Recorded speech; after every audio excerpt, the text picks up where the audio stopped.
Hello बेटा, कैसे हो आप सब। उम्मीद करते हैं बहुत बढ़िया होंगे और अपनी पढ़ाई को खूब मस्त बना के रखे होंगे। देखो, ट्वेल्थ के साथ साथ अगर नीट की भी पढ़ाई आपकी हो जाए, क्योंकि क्वेश्चन का लेवल बहुत अलग नहीं होता है।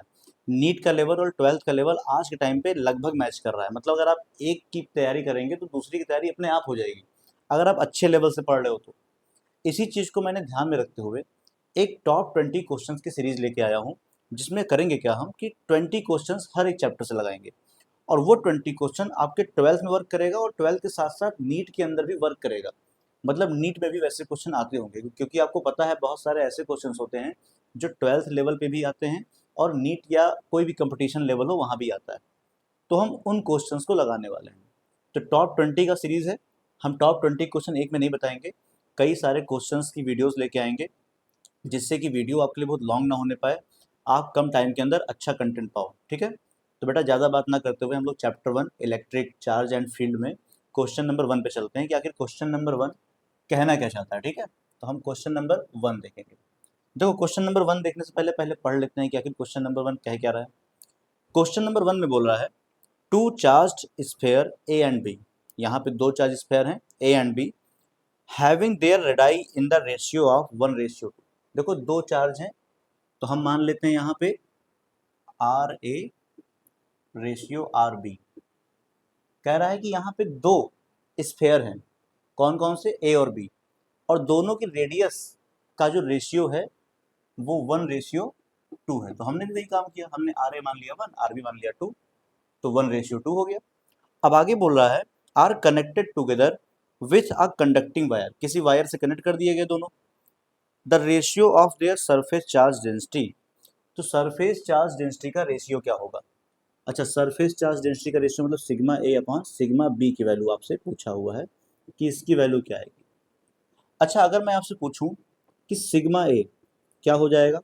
अच्छा, चार्ज उसने बताया नहीं है तो चार्ज दोनों पे सेम ही होगा। तो सिंपल सी बात है, आपको पता होगा सरफेस चार्ज डेंसिटी होता है चार्ज अपॉन एरिया, मतलब क्यू अपॉन ए। बोलो सही है ना।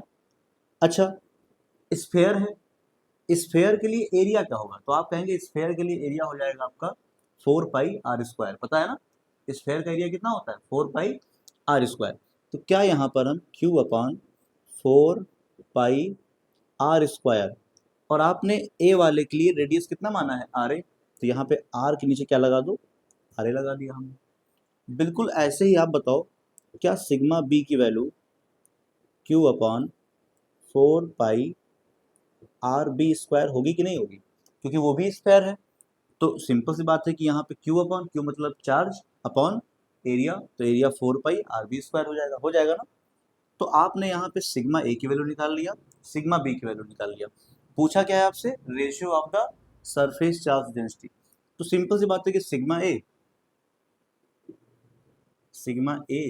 तो आप सिग्मा ए की वैल्यू रख दीजिएगा और सिग्मा बी। तो बेटा सिग्मा ए की वैल्यू कितनी है, देखो क्यू अपॉन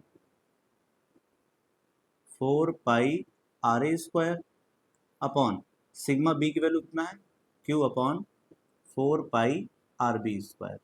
देखो क्यू से क्यू कैंसिल हो गया, 4 पाई से 4 पाई कैंसिल हो जाएगा, ये r b स्क्वायर ऊपर जाएगा, तो sigma A upon sigma B is equal to r b square upon r a square. कोई दिक्कत यहाँ तक, कोई डाउट है आपको, कोई डाउट नहीं होगा। अच्छा, आर बी की वैल्यू कितनी दी हुई है, देखो आर बी दिया हुआ है 2, तो 2 का स्क्वायर अपॉन आर ए कितना है, देखो 1, तो 1 का स्क्वायर। तो आप कहेंगे 2 का स्क्वायर 4 और 1 का स्क्वायर 1। इसका मतलब यहाँ पे sigma A ratio sigma B की वैल्यू आ जाएगी 4:1। तो बताओ बेटा कितना आसान क्वेश्चन है ये। आपको रेडियस दिया है और आपसे सरफेस चार्ज डेंसिटी की वैल्यू पूछ रहा है, लेकिन ये तब हो पाएगा जब आपने इसको पढ़ा हुआ है। अगर नहीं पढ़ा होगा तो कैसे कर पाओगे आप, इसलिए इसका बेसिक नॉलेज होना जरूरी है।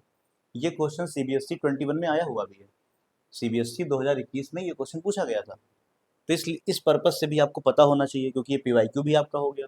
दो कितने मल्टीपल काम हो रहे हैं, नीट में भी ऐसे क्वेश्चन आते हैं, ट्वेल्थ में तो आ ही रहे हैं, इसके साथ साथ PYQ भी आपका सॉल्व हो रहा है। तो एक तीर से पता नहीं कितने निशाने लग रहे हैं, इससे अच्छी बात क्या होगी। एक बार इसका आप स्क्रीनशॉट ले लीजिए अगर मन हो तो, वैसे है बहुत इजी क्वेश्चन। फिर हम अगले पे चलते हैं, कोई दिक्कत तो नहीं। ठीक है, चलो ये क्वेश्चन अगर आपका हो गया तो हम आते हैं अपने अगले क्वेश्चन के ऊपर, और अगला क्वेश्चन देखते हैं क्या कहना चाह रहा है। ठीक है बेटा, देखो मैं एक एक लेवल का क्वेश्चन करवा दूंगा आपको, कहीं से कोई प्रॉब्लम आपको रही नहीं जाएगी कि आप ये कह सकें कि हाँ ऐसा क्वेश्चन भी हो सकता है या कुछ अलग भी आ सकता है। 20 का मतलब 20 मल्टीपल टाइप क्वेश्चन आप कराओगे बेटा, है ना। मल्टीपल टाइप करने का मतलब है कि वेराइटीज आपके पास होंगी। क्वेश्चन नंबर 2 देखते हैं बेटा। देखो क्वेश्चन नंबर 2 क्या कह रहा है। क्वेश्चन नंबर 2 बोल रहा है आपसे, two charges of equal magnitude, दो चार्ज हैं जिसका मैग्नीट्यूड क्या है, इक्वल। मतलब यहाँ पे Q1 एक चार्ज है, एक चार्ज Q2 है, तो दोनों का मैग्नीट्यूड इक्वल है, तो हम मान लेते हैं कि Q1 Q2 दोनों क्या है, Q। मतलब Q1 Q2 दो नहीं है बल्कि एक ही है, Q। Q1 को भी Q लिख सकते हो, Q2 को भी Q लिख सकते हो। समझ में आ रही बात ना। Two charges of equal magnitude kept at a distance r, कितने डिस्टेंस पे रखा हुआ है, r। बेटा यहाँ पे डिस्टेंस कितनी है, r, डिस्टेंस r है। Exert a force F on each other, कह रहा है फोर्स कितना लगा रहा है, F। अच्छा F फोर्स लगा रहा होगा तो बताओ कूलम्ब्स लॉ से आप जानते हो कि फॉर्मूला हो जाएगा F is equal to K Q1 Q2 by R square. पढ़े हो ना, K की वैल्यू 1/4 पाई एप्सिलॉन नॉट होती है। अच्छा आपको पता है कि यहाँ पे ये तो K हो गया, और Q1 Q2 दोनों Q के इक्वल है, तो Q multiply Q upon R square. तो क्या यहाँ से F is equal to K Q square upon R square आएगा, नहीं आएगा। तो पहले मैंने इतनी बात कर लिया, पूरा क्वेश्चन मैंने पढ़ा ही नहीं अभी। उसने सबसे पहले बोला कि दो चार्ज हैं, दोनों चार्ज का जो मैग्नीट्यूड है वो इक्वल है, डिस्टेंस r है और फोर्स कितना लग रहा है, F। तो मैंने कहा F की value K Q1 Q2 by R square हो जाएगा अकॉर्डिंग टू कूलम्ब्स लॉ, और फिर वहां से Q1 Q2 की वैल्यू मैंने Q रख दी, तो Q स्क्वायर हो गया। अब देखिए आगे क्या बोल रहा है, if the charges are half, अगर हम चार्जेस को हाफ कर दें, देन चार्जेस आर हाफ। अच्छा हाफ करेंगे तो इसका मतलब जो Q1 है, जो Q2 है, वो अब Q/2 हो जाएगा, मतलब पहले का आधा हो जाएगा। अब Q1 Q नहीं रहेगा, Q1 Q/2 हो गया, Q2 भी क्या हो गया, Q/2, क्योंकि उसने खुद ही बोला है कि अब जो नया वाला चार्ज है वो पहले का हाफ हो गया। और फिर आगे कह रहा है and distance between them is double, और अब जो नई वाली डिस्टेंस है बेटा वो क्या हो गई, डबल। मतलब पहले r थी तो अब क्या हो जाएगी, 2r हो जाएगी। Then the new force acting on the each charge, तो बताओ नया फोर्स क्या होगा। तो पहले हम लेट कर लेते हैं, लेट द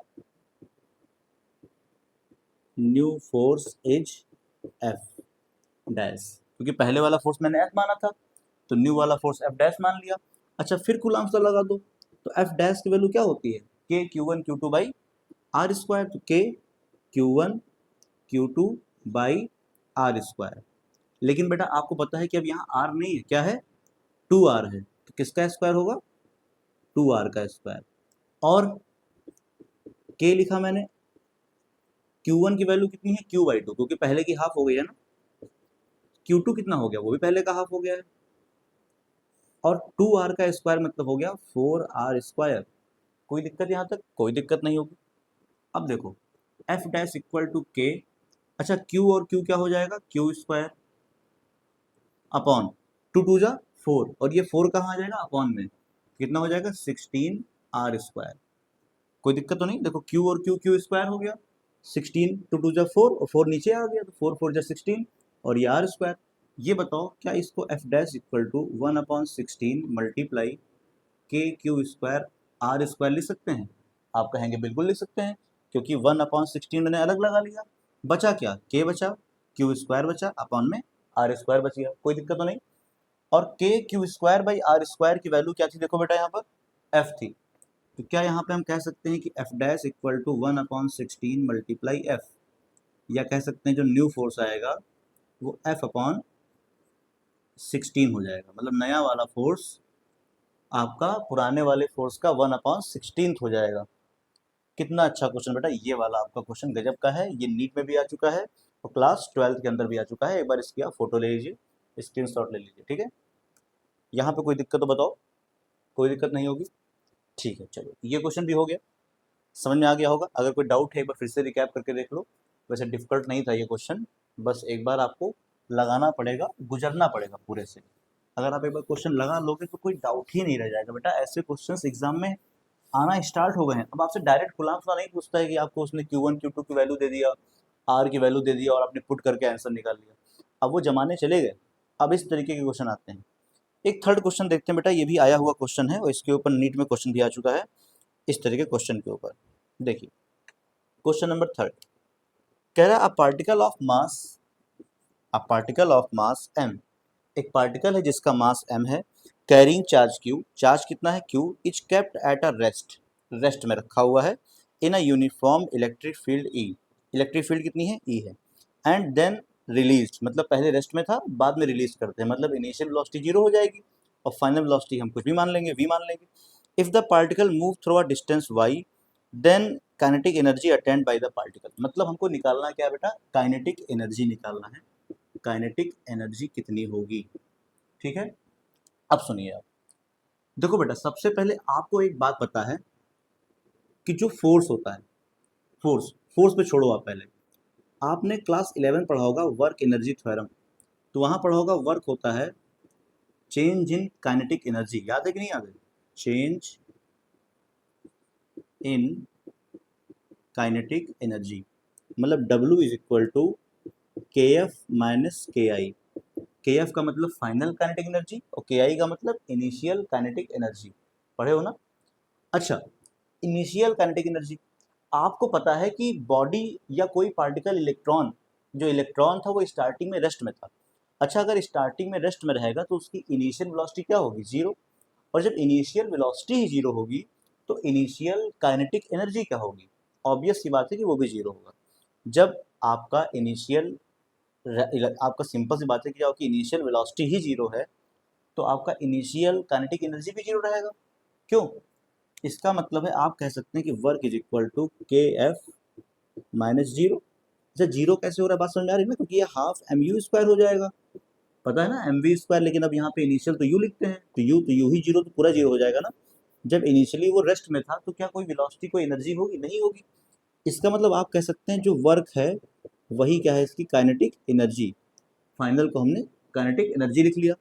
अब आपको पता है कि यहाँ पर काइनेटिक एनर्जी जो है, kinetic energy equal to work. अच्छा, वर्क क्या होता है, तो आप कहेंगे जो वर्क होता है वो होता है फोर्स मल्टीप्लाई डिस्प्लेसमेंट, पता है ना। फिर रिपीट कर रहा हूँ, सुन लो एक बार। आपसे पूछा है काइनेटिक एनर्जी क्या होगा, तो मैंने कहा कि आपको वर्क एनर्जी थ्योरम पता होगा कि वर्क होता है चेंज इन काइनेटिक एनर्जी, मतलब final energy minus initial energy. Initial energy 0 हो जाएगी। आप कहेंगे 0 क्यों हो जाएगी, क्योंकि क्वेश्चन पढ़ो एक बार। क्वेश्चन में लिखा हुआ है कि इनिशियल वेलोसिटी क्या थी, 0, और जब इनिशियल वेलोसिटी 0 है तो सिंपल सी बात है, वेलोसिटी 0 तो काइनेटिक एनर्जी भी क्या होगी, 0 होगी। तो इसका मतलब वर्क किसके इक्वल हो गया, फाइनल एनर्जी के। फाइनल एनर्जी को मैंने क्या बोल दिया यहाँ पर, काइनेटिक एनर्जी। इसका मतलब हम कह सकते हैं काइनेटिक एनर्जी किसके इक्वल है, वर्क के। तो आपको पता होगा कि काइनेटिक एनर्जी वर्क का फॉर्मूला होता है फोर्स इंटू डिस्प्लेसमेंट। अच्छा, वर्क तो होता है फोर्स इंटू डिस्प्लेसमेंट, लेकिन फोर्स क्या होता है, तो आप कहेंगे फोर्स आपने पढ़ा हुआ है F is equal to Q E, याद है नहीं याद है, तो F इज इक्वल टू क्या लिख सकते हैं, क्यू ई, पढ़े हो गए चैप्टर नंबर 1 में, F is equal to Q E. तो जहाँ पे फोर्स लिखा है क्या वहाँ पे क्यू ई लिख सकते हैं, आप कहेंगे बिल्कुल लिख सकते हैं। डिस्प्लेसमेंट, आपको क्वेश्चन में दिया हुआ है कि डिस्प्लेसमेंट वाई का होता है, तो क्या यहाँ पे kinetic energy Q E Y निकल के आएगी, नहीं आएगी, और यही आपका क्या है, आंसर है। That is your answer. सबसे पहले हमने ये बोला कि जो वर्क है वो चेंज इन काइनेटिक एनर्जी के इक्वल है और इसीलिए work equal to final minus initial हो जाएगा। इनिशियल को मैंने 0 कर दिया तो फाइनल एनर्जी ही वर्क हो जाएगी। और फिर मैंने कहा कि वर्क का फॉर्मूला होता है force multiply displacement, force Q E displacement Y, तो यहाँ से जो काइनेटिक एनर्जी निकल के आएगी वो क्यू ई वाई निकल के आएगी। एक बार इसका आप स्क्रीनशॉट ले लो, कहीं डाउट हो तो एक बार फिर से लगाना और देखना कि कहाँ पे आपको प्रॉब्लम आ रही है। अगर किसी भी पर्टिकुलर पॉइंट पे आपको प्रॉब्लम आ रही है तो आप मुझे कमेंट करिए, मैं उसका रिप्लाई आपको 2 से 3 घंटे के अंदर ज़रूर से कर देता हूँ। आपको पता है जो मेरे पुराने बच्चे हैं वो जानते हैं कि सबसे पहले रिप्लाई मेरा आता है, कहीं भी आप जाओ सबसे पहले रिप्लाई मैं करूँगा, सबसे पहले आपकी प्रॉब्लम को सॉल्व मैं करूँगा। तो बेटा ऐसे ही क्वेश्चंस करके हम टॉप 20 क्वेश्चंस करने वाले हैं। ज़्यादातर क्वेश्चन मैं नहीं करवा रहा हूँ आपको एक ही वीडियो में, क्योंकि इससे होता क्या है कि आप पढ़ नहीं पाते हैं। 2 3 4 क्वेश्चन रहेंगे तो आप थोड़ा-थोड़ा करके सब कर डालोगे, ठीक है? तो बेटा मिलते हैं कल नेक्स्ट वीडियो में, तब तक आप एन्जॉय करिए, मस्त रहिए और इन क्वेश्चंस को एक फेयर कॉपी में नोट करते रहिए, ओके? बाय।